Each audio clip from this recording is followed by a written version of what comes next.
Pecos River rock art. It's so interesting, and there's nothing like it anywhere in the world. And I won't go on too long, but basically it's the oldest rock art in this region, and some of the oldest in North America, and some of the most complicated rock art in the world. Can be roughly comparable to a few different styles in North America, like the Grand Canyon polychrome and the Barrier Canyon style in Utah, the Grand Mural style down in Mexico. So there's a few other styles that are reminiscent, but the majority of the Pecos River style is completely unique to this style. But my basic theory behind the rock art is what I realized is there's 18 themes that you see over and over and over again at all sites, including this one. And where I differ on the interpretation is I don't think this was one pre-planned mural. I think this is a series of features painted over time, because you have those same themes. So I call those core motifs, and they're in my book that just came out, but it's these 18 narratives that are, and I say the rock art's defined by rule-bound creativity. The style is incredibly unified. I mean, the deeper I dig, the more you see the similarities, the referencing of one site to another, one image to another. But every time they painted one of these core motifs, they did it with their own creativity, whereas no two are alike. It's so fascinating. You know, a lot of Native American art is kind of that way, but you don't see the same icon over and over again. But you see the same theme depicted in a novel way, and there's a great example of that out down at Fayetteville Shelter, but there's great examples of that here. So this site, like others, is depicted of a series of those core motifs, and the way that you can recognize those is you look at these 18 themes, and then you also look, because every time they painted, they made a new batch of paint, obviously. And we're talking over thousands of years here. We know this is like roughly 2,000 to over 4,000 years old. So each of these core motifs you'll see has its own specific hue of paint, kind of combination of colors, and even its own like brush strokes and sort of line thickness and width. Like there's one image out there that has the main paintbrush line and a little small line next to it. Well, that was their paintbrush that they used, had a flange that came off. So every line, you see, wow, that's a unique attribute. But like, this is a core motif here. This is a core motif here. This is a associated centipede being. So you have the centipede being, and that's, you know, some of the names are kind of interpreted, but you have this type of sinuous figure with kind of leg-like images coming off. I sort of see it as related to the desert centipede that lives out here, next to this upside-down anthropomorph. And they unify these things because you'll notice between these two figures there's paint spattering. So they would take, in order to really sort of solidify that connection, they would paint and spatter paint, the things like physically connecting those two images and showing how they're related. And these centipede beings, typically the anthropomorphs are either in their maw, it's like a real powerful sort of, I interpret as a supernatural figure of some kind. But they look like the upside down impaled figure. The anthropomorphs, like all these anthropomorphs, are basically human forms. Really, really common in the rock art. So, but with the centipede beings, they're often in a sort of, you know, position of essentially being impaled, skeletonized, upside down in their jaws. But this is what you call a hole in the universe motif here, where you have an arch, real common. You have an arch, and then the central figure passing through the center of that arch. This is right here is what's called a dart-headed figure. It's another really common form, often found as a staff connecting double lines to this sort of lobe-like body with fringes coming off. And it's actually the same as this. This is a dart-headed figure without an anthropomorph, but they're both, typically they're associated with one of these anthropomorphic figures, but other times they're on their own. And this is sort of an anthropomorphized or a human-like dart-headed figure, but what you have is that same lobe-like body with the fringes coming off the bottom, just like here. The really key are the double line, long double lines coming off. And often it'll have a bar. This one does it, but again, they add and subtract elements every time. It's like it's a language, it's a symbol system, almost like a language, but not a spoken language. It's a language of symbols. But one important thing in what Margaret Greco wrote about, and I just think it's so true, is just no one could really explain the form of these long anthropomorphs, like the white shaman here, any of them. This long tapering form with the outlines. And people generally say that they're shaman, you know, and I kind of stay away from that term, although I sort of follow the same interpretation. But the term shaman is kind of disrespectful to Native Americans. Like you tell like I work with a tribe up in Washington, and I work with a medicine man there, but they call them Indian doctors.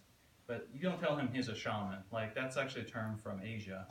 So it makes sense as a general description, and it's not wrong, but it's not really right either. So they had their own terminology, but I call them medicine men. But so in my read of the art, it represents a combination of spiritual beliefs and political beliefs, sort of combined, which would have been combined at the time. And Margaret Greco's idea was that they don't represent people at all. They represent sort of water streaks and water spirits. And it kind of sounds crazy at first, but if you notice out in the canyons, like there's so many shelters we go into and we'd see water streaks and we're like, is that rock art or are those water streaks? They're very similar. You know, some of the streaks even in this canyon, they'll have the outlines, they'll have the central line.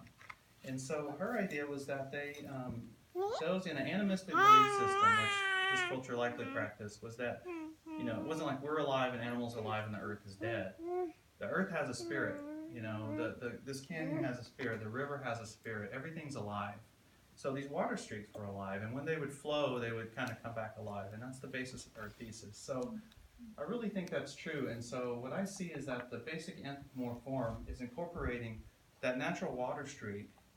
That's the origin, but they're depicting a real medicine man from the culture in the form of this more ancient spiritual kind of form, without the actual individual characteristics of that person. In this more, you know, there was a lot of rules about how they painted this art. That's why it stayed so similar for so long. But my basic interpretation of this site and how it developed, so there's a theme called series of equals. Again, it's one of those more political kind of themes where you have a group of anthropomorphic figures of similar shape and size.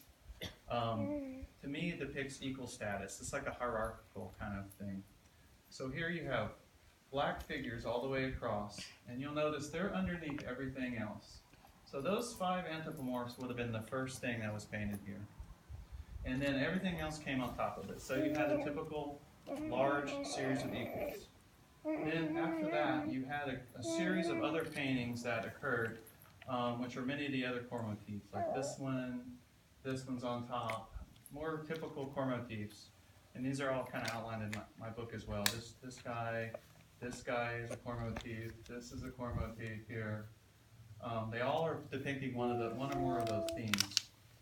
But what makes this site so special, and really why it's one of the most masterpieces of Pecos River style art and draws us time and time again, is this white shaman figure. And the idea behind these core motifs, I'm kind of jumping in and out, but the idea behind many of these core motifs is they all have a central figure, and they're about depicting one of these medicine man leaders and having this composition around him that shows a ritualistic context as well as showing the importance of that figure. It's kind of like the Virgin of Guadalupe. You know, you have this beautiful female form with all this imagery around, the rays coming off, all the little scenes, all of that just really focuses in and makes it such a powerful, powerful image. And that's kind of what we see here and what we see to a lesser extent with all core motifs. But so later on, not at the very end of the paintings here, but towards the end, and it's the only example I ever saw of this, was a later artist came in and depicted this white anthropomorph figure on top of a black figure that was already there, and painted many of the other images here. Like this figure is kind of a quasi-centipede being, but something different. These upside down flying anthropomorph figures here, here, here. And this guy was really into impaled dots too, which Carolyn has written about as being related to peyote, and I think that's true. Here is a deer with dots impaled from her first book. This figure here, and there's all smaller figures here, but so there's upwards and downwards motion. So right here, the figure is centered by descending impaled anthropomorphs. and ascending. These are anthropomorphs, their arms raised, simplified into sort of a symbol here, what I call the Y symbol. And you'll see that at other sites as well. So he incorporated this earlier scene, much earlier scene that sort of was depicting like equality, a much more simple scene, and changed it so it all elaborated on this white anthropomorph figure. And really everything here just draws your eye back to that. Really so impressive. It's impressive even today, obviously, you know. And but you'll notice with all the later stuff, it is a sort of a different combination of paints. You know, so you have yellow, red, with a yellow and an emphasis on white, whereas the older figures are black and red. But you know, they were emphasizing this, and this is what I call related superposition. It's found at a few sites as well. So the white figure over the black figure at an angle. There's another one guy similar to that at Cedar Springs. You guys heard of it there. And they sort of emphasize that by having these double F symbols here, area symbols related to the two figures. And you notice here this very faint white figure here. That's part of it too. And there's one of these at Leaping Panther site. If you guys ever get a chance to see that or see pictures where you have the main anthropomorph and the kind of ghost-like figure. Right here. No, the Leaping Panther. Leaping Panther's on, it's about a mile upstream on the left side. What do you think of this idea? Like, I'm almost finished with my master naturalist training in San Antonio, and we had a PhD come talk to us that worked for SAWS, San Antonio Water System, and